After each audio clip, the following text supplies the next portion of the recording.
मैं चाकू उठाकर केक को छोटे छोटे टुकड़ों में काटने लगा। सामने मेरे दोस्त, परिवार और पड़ोसी सब खड़े थे। सब मुझे बर्थडे विश कर रहे थे। मुझे खुद याद नहीं था कि मैं 17 साल का हो गया हूँ। उस समय मैं बस अपना बर्थडे एंजॉय कर रहा था।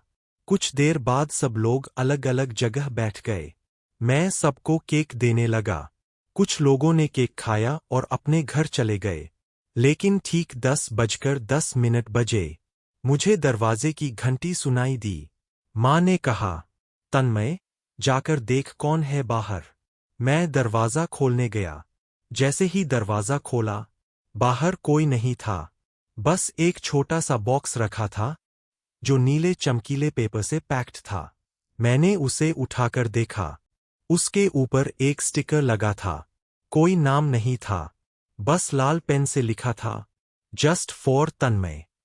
बॉक्स ज्यादा बड़ा नहीं था, छोटा सा ही था। मैं उसे घर के अंदर लेकर आया और खोलने लगा।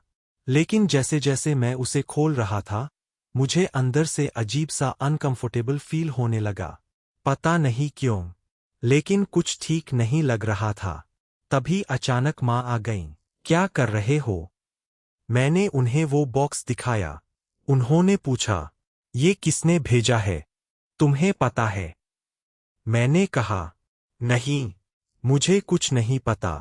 बस दरवाजे के बाहर रखा हुआ था।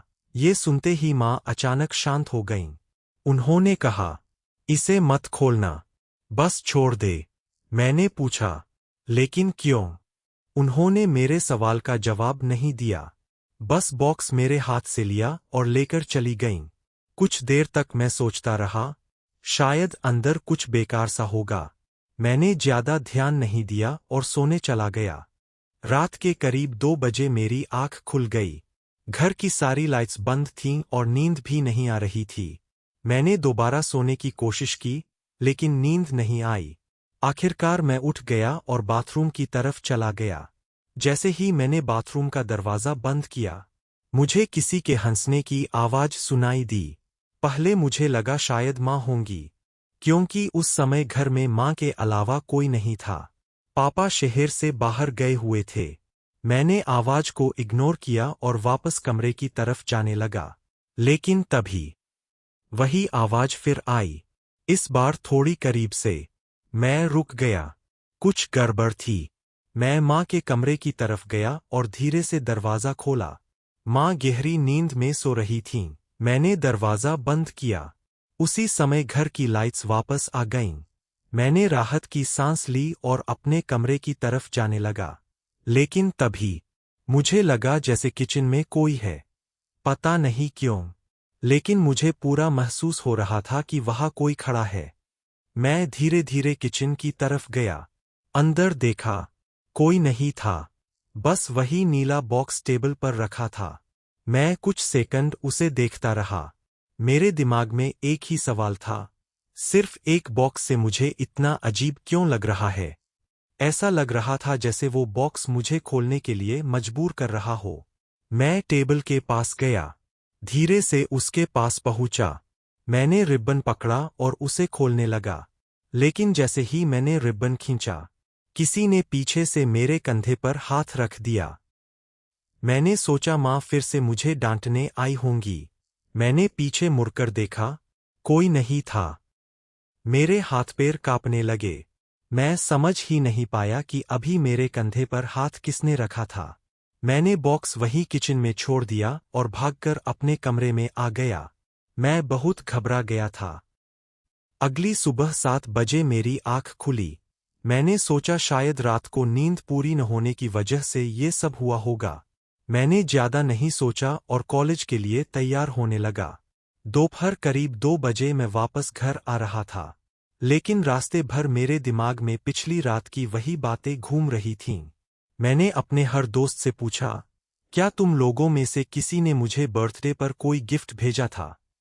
सबने मना कर दिया। तो फिर सवाल वही था, वो बॉक्स भेजा किसने था? मैं घर के दरवाजे के सामने खड़ा था। दरवाजा खोलने से पहले ही माँ का मैसेज आया, मैं घर पर नहीं हूँ, अपनी फ्रेंड के घर गई हूँ। मैंने रिप्लाई किया, ओके। फिर मैंने दरवाज़ा खोला। घर में बिल्कुल सन्नाटा था। ऐसा सन्नाटा मैंने पहले कभी महसूस नहीं किया था। मैंने बैग सोफा पर रखा, हेडफोन्स लगाए और थोड़ी देर फ़ोन चलाने लगा। लेकिन अचानक मुझे पिछली रात की सारी बातें याद आने लगीं।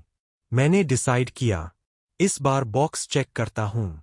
अगर इसमें कुछ गड़बड़ हुई तो बाहर फेंक दूंगा। मैं उठा और सीधा किचन में गया। लेकिन बॉक्स वहाँ था ही नहीं। मैंने पूरी किचन देखी, टेबल के नीचे, साइड में, छोटी जगहों पर। मैंने सोचा, शायद माँ इसे बाहर फेंककर चली गई होंगी। मैंने बात वहीं छोड़ दी। मैं अपने कमरे में वापस आया। लेकिन जैसे ही अंदर गया, वही नीला बॉक्स मेरे बेड पर रखा था। मैं कुछ सेकंड तक उसे देखता रहा। क्या माँ ने इसे बाहर नहीं फेंका?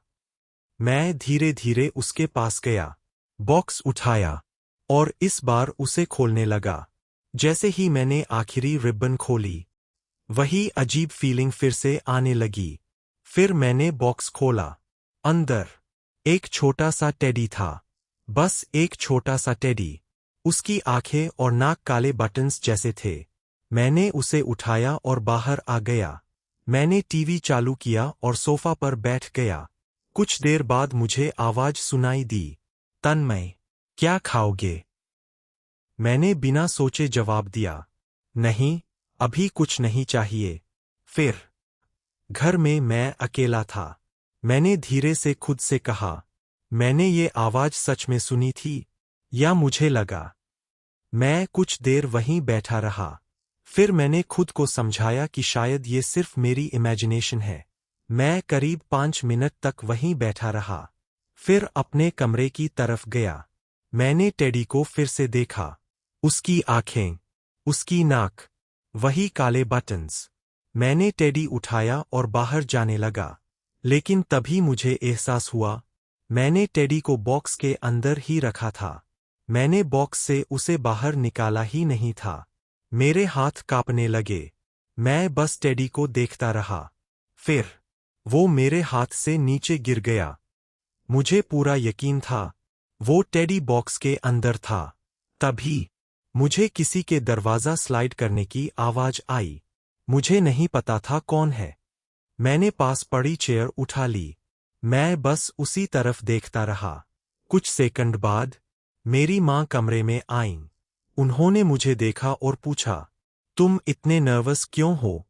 ऐसे डरे हुए क्यों लग रहे हो? मैंने उन्हें कुछ नहीं बताया। बस कहा, कुछ नहीं। मैंने वो बॉक्स खोला था। उसमें एक छोटा टेडी था।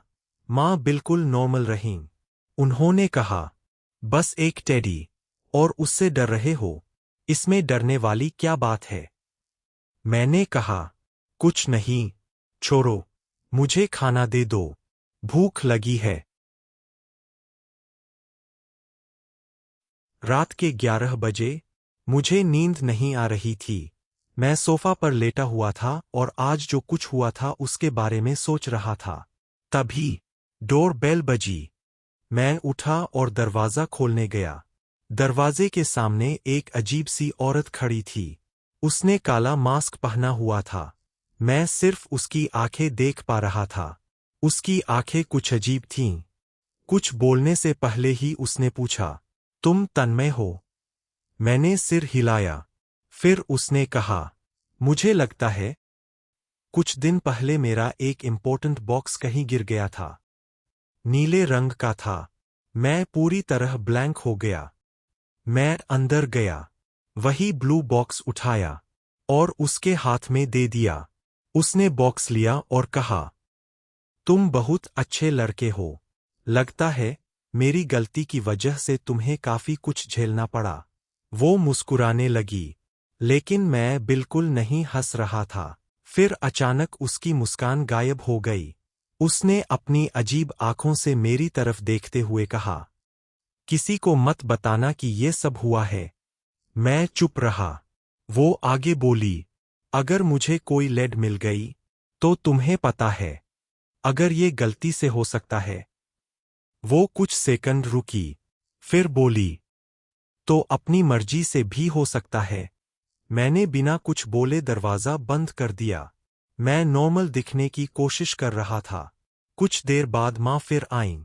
उन्होंने पूछा, क्या हुआ? इतने अनकंफर्टेबल क्यों लग रहे हो? मैंने कोई जवाब नहीं दिया, बस अपने कमरे में गया और सो गया।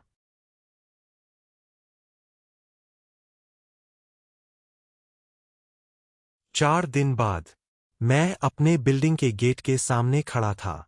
वहां काफी लोग जमा थे। सब एक गोल घेरा बनाकर खड़े थे। मैं भीड़ के पास गया।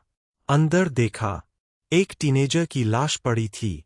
मैं अचानक शॉक में चला गया। मैंने लोगों से पूछा, क्या हुआ इसे? वहीं खड़े एक अंकल ने बताया, ये लड़का थोड़ा अनस्टेबल था। कुछ दिनों से अपने घरवालों से बोल रहा था कि कोई इसका पीछा कर रहा है, और रात में इसे किसी के हंसने की आवाज सुनाई देती थी।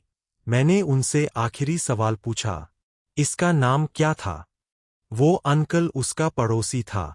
उसने कुछ सेकंड सोचकर कहा, नाम कुछ तन्मय जैसा था।